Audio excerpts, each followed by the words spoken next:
Magandang araw mga kaibigan. Update muna tayo sa ating fund drive para sa ating Brave 14 plus 3 Marines. Sa kabuuan, nakapagpadala na tayo sa kanila ng 843,000 pesos. So, tuloy-tuloy lang ang pagtulong natin sa kanila dahil paparating naman ang panibagong warrant of arrest. Sa mga gustong magpadala, ito yung bagong GCash number natin, 0999-191-4876. Ang pangalan niya is Reniboy Julian. Ang address niya is Panipuan City of San Fernando, Pampanga. So, screenshot nyo na lang ito. Kaya pwede kayong magpadala sa kanya through GCash or kung taga-abroad kayo, nasa ibang bansa, pwede sa Sendwave, Palawan Express, Cebuana at iba pa. So yan po. Screenshot nyo na lang. Bigyan natin ngayon ng reaction opinion itong Facebook Reel posted by DWAR Abante Radio. Tungkol ito sa pang-iinsulto ni Senator Rapi Tulfo doon sa OVP witness na kung saan tinawag niyang nagtatanga-tangahan ka. Kaya rumesback yung witness na I take offense. Your Honor, sa salita mong ganyan.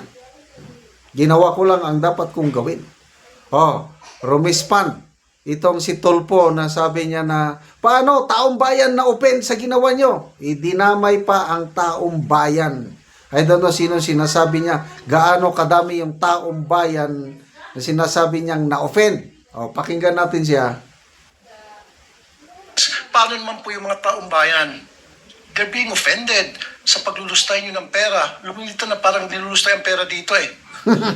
Pera ng taong bayan po ito ang pinag-uusapan natin.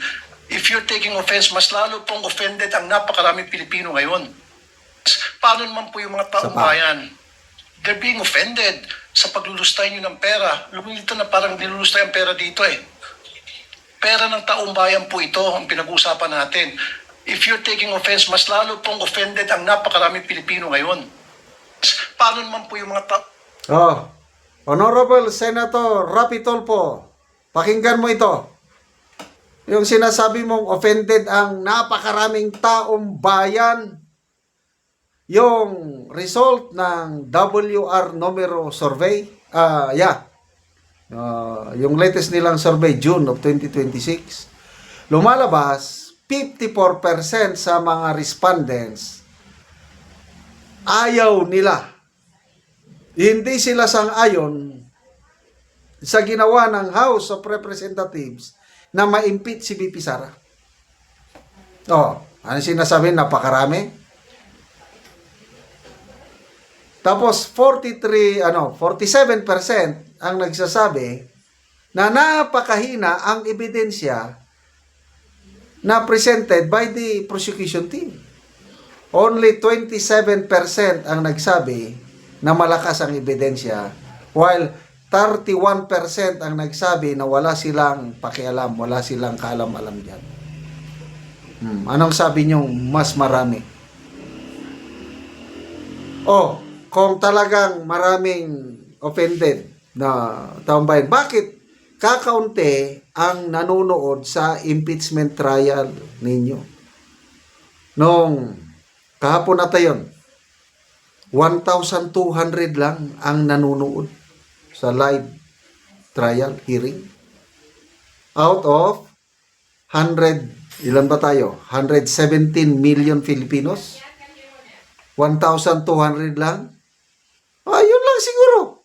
Hindi pa lahat yun anti-Sara. May nanonood din na pro-Sara. Kaya wag mo nang idamay, Honorable Senator Tulfo, na offended ang taong bayan. Mas marami kami offended sa pang-iinsulto ninyo sa mga witnesses. Kaya may nabasa kong post kanina. I don't know how true. Si Rapi Tulfo, sabi niya, akala mo kung sinong magaling.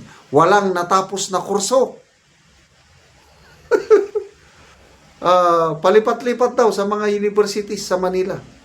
But wala siyang kurso na natapos. Tapos ang galing niyang mang-insulto. Kawawa yung si Madam Gina Acosta nung sinabihan niya na stupid. Tapos ito naman si Asek Limel Ortonio sinabi, tanga-tangahan mo. Nagtanga-tangahan ka na lang.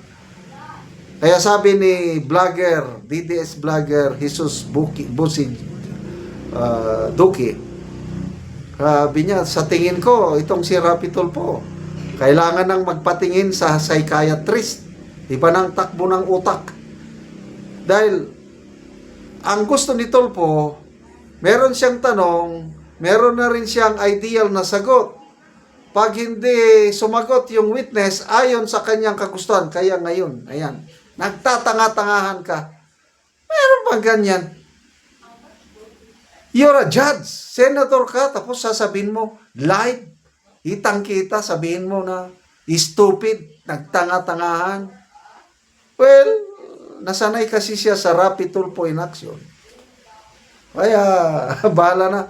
Basta ako, hindi ako bumoto dito sa dalawang Tulfo na ito. To me, hindi sila karapat-dapat. Kaya, excuse me, sabi ni retired Brigadier General Orlando Dulion, itong Tulfo na brothers na ito ay nagpapakalat ng kabobohan sa bansa. Sabi niya, bobonization of the nation. Kala mo kung sino silang magaling. Sige nga. Kandidato kang presidente, Honorable Senator Tulfo. Tingnan natin saan ka mapupunta. Labanan mo si BP Sara. Bakit ayaw mong lumaban? Dahil alam nyo, matatalo kayo. Kung talagang mas marami ang taong bayan na naniniwala sa inyo, Senator Rapi Tulfo, labanan mo si BP Sara ngayong 2028. Tignan natin kung alin ang mas maraming na-open. Kung mananalo ka, ayun, maraming na-open sa ginawa ni BP Sara. Kaya lang, the fact na ayaw niyong tumakbo, ibig sabihin, takot kayo. Salamat mga kaibigan sa inyong pagsubaybay sa channel na ito. Kakatulong kayo ng mas malaki, nakakatulong kayo sa tribong talandig ng Bukidnon dahil ang sweldo natin sa channel na ito is pantulong sa tribo. Namimigay tayo ng libreng yero at pako para makapagpatayo sila ng mas maayos na tirahan. Panoorin nyo ang video na ito. Nani ang nahatag na mo ngayro, so mag-atop na ni karon ang natagaan namo. So tanggalo na gyud ang mga sako. Mga pluro. Guys. Tanggalo na gyud ang mga hero, lata na kayo.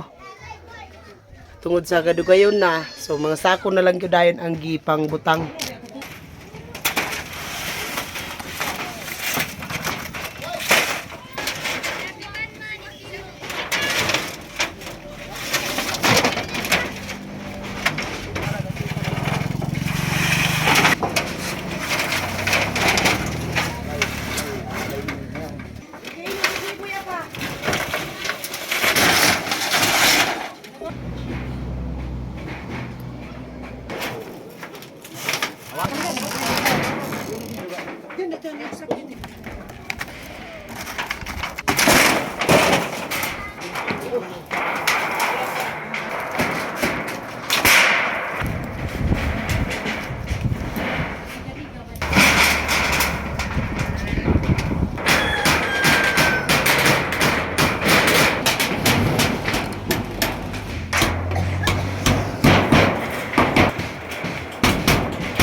Og karon human na gyud og pag-atop, so maayo na gyud tan-awon, di nasama ganina nga mga sako ug mga yero nga daot.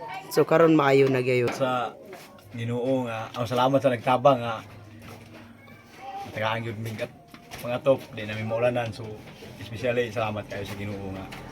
Sa sugo sa Ginoo nga tao nga mutabang sa mga. So mura na daghang salamat. So salamat kaayo.